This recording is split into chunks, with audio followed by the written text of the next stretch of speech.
Few names from antiquity resonate with such notoriety as Nero, Claudius Caesar, Augustus Germanicus. This Roman emperor, the last of the Julio-Claudian dynasty, is etched into history as a tyrant of unparalleled cruelty and extravagance. His reign, spanning from 54 to 68 AD, has become synonymous with debauchery, paranoia, and the persecution of early Christians. Stories of his excesses, from lavish banquets to alleged arson, have captivated and horrified for centuries. Nero's name has become a byword for despotic rule. This essay delves into the life and times of this infamous emperor, exploring the complex factors that shaped his reign and ultimately led to his downfall. From his privileged upbringing to his dramatic rise to power, we will trace the trajectory of Nero's life. Born Lucius Domitius Ahenobarbus on December 15, 37 AD, Nero's entry into the world was far from ordinary. He was the son of Gnaeus Domitius Ahenobarbus and Agrippina the Younger, the great-granddaughter of the revered emperor Augustus. This lineage placed him firmly within the heart of the Julio-Claudian dynasty, a family riven by power struggles and intrigue. Nero's early years were marked by both privilege and upheaval. His father, known for his volatile temper and cruelty, died when Nero was just 3 years old. This left the young boy in the care of his formidable mother, Agrippina, who was determined to secure her son's place in the line of succession. Agrippina married her uncle, the Emperor Claudius, in 49 AD, effectively making Nero a stepson to the emperor. Under Claudius's rule, Nero was formally adopted and groomed for leadership. The year 54 AD marked a turning point in Nero's life. Emperor Claudius, rumored to have been poisoned by Agrippina, died under suspicious circumstances. With ruthless efficiency, Agrippina ensured that her son, rather than Claudius's biological son Britannicus, ascended to the throne.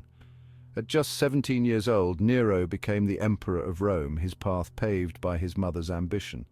Agrippina's influence over the young emperor was undeniable. She assumed the title of Empress Mother and wielded significant power behind the throne. Her image appeared on coins alongside Nero's, a testament to her authority. However, this dynamic, built on ambition and control, would prove to be a breeding ground for resentment and conflict. In the early years of his reign, Nero appeared content to rule under his mother's guidance. Yet, as Nero matured and his confidence grew, so too did his desire for autonomy. The relationship between mother and son began to fray. The first 5 years of Nero's reign, often referred to as the Quinquennium Neronis, were marked by relative peace and prosperity. Influenced by his advisors, Seneca and the Praetorian prefect Burrus, Nero implemented a series of moderate policies that earned him popularity among the Roman people. He reformed the legal system, making it more equitable and reducing corruption. He implemented financial reforms, stabilizing the currency and promoting trade. Nero also invested in public works, constructing theaters, gymnasiums, and improving infrastructure. These actions presented him as a benevolent ruler concerned with the welfare of his people. On the international stage, Nero's reign saw the suppression of revolts in Britain and Parthia. He also oversaw the annexation of Armenia, expanding the boundaries of the Roman Empire. However, beneath the veneer of a just and prosperous rule, cracks began to appear. Nero's fascination with Hellenistic culture and his extravagant lifestyle drew criticism from the Roman elite. The year 59 AD marked a turning point in Nero's reign, one that saw him transition from a promising young emperor to a ruthless tyrant. The catalyst for this transformation was the escalating power struggle with his mother, Agrippina. Fearing her influence and determined to break free from her control, Nero plotted her demise. Agrippina's murder was a gruesome affair. Nero, unable to convince his Praetorian Guard to carry out the deed, orchestrated a plan to drown her in a collapsing boat. When this failed, he had her stabbed to death by soldiers. This act of matricide sent shockwaves through Roman society, revealing the depths of Nero's ruthlessness. With Agrippina gone, Nero's true nature emerged. He surrounded himself with sycophants and indulged in excesses, throwing lavish banquets and engaging in extravagant displays of wealth. his behavior became increasingly erratic and unpredictable, fueled by paranoia and a growing disconnect from reality. In 64 AD, disaster struck Rome. A devastating fire, known as the Great Fire of Rome, swept through the city, raging for 6 days and 7 nights. The inferno consumed countless homes, temples, and public buildings, leaving a trail of destruction and despair in its wake. The cause of the fire remains a subject of debate to this day.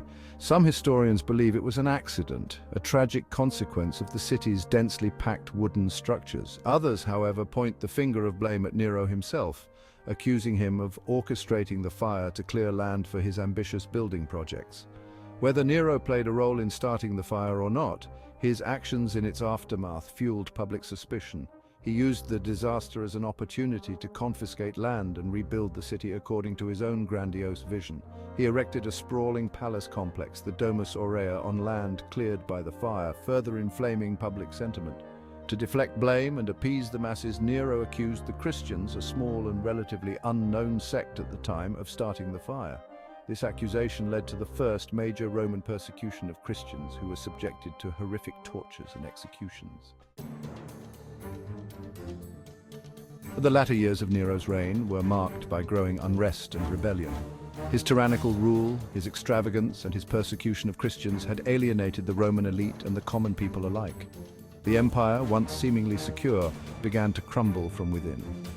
In 66 AD, a major revolt erupted in Judea, sparked by Roman oppression and religious tensions.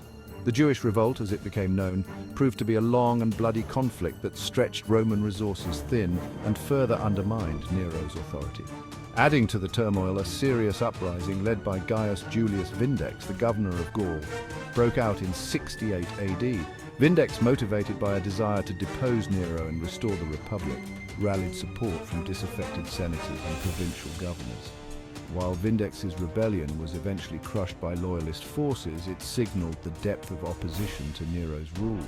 The rebellion emboldened other potential rivals and revealed the fragility of Nero's grip on power. The Roman legions, once the backbone of the empire's might, began to waver in their loyalty. As revolts spread and the empire descended into chaos, Nero's grip on power finally slipped away. Abandoned by his allies, declared a public enemy by the Senate, and facing the prospect of capture and execution, the emperor chose to take his own life. On June 9, 68 AD, with the help of a loyal servant, Nero committed suicide. His final words, "What an artist dies in me," encapsulated his narcissism and his delusion even in the face of death. With his passing, the Julio-Claudian dynasty, which had ruled Rome for nearly a century, came to an abrupt and ignominious end. Nero's death plunged the Roman Empire into a period of turmoil known as the Year of the Four Emperors.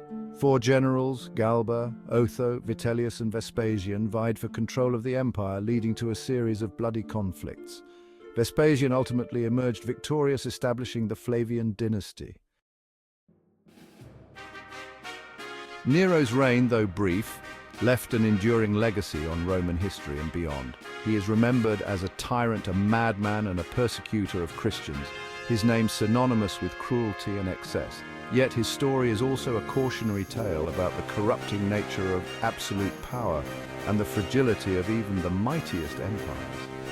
Nero's early reign, marked by moderate policies and a degree of popularity, serves as a reminder that even the most infamous historical figures are complex individuals with multifaceted legacies. However, his descent into tyranny, fueled by paranoia, self-indulgence, and a lust for absolute control, ultimately overshadowed any positive aspects of his rule. The Great Fire of Rome, whether accidental or orchestrated by Nero himself, became a symbol of his reign and a turning point in his relationship with the Roman people. His story continues to fascinate and horrify, serving as a reminder of the enduring power of history to captivate and instruct.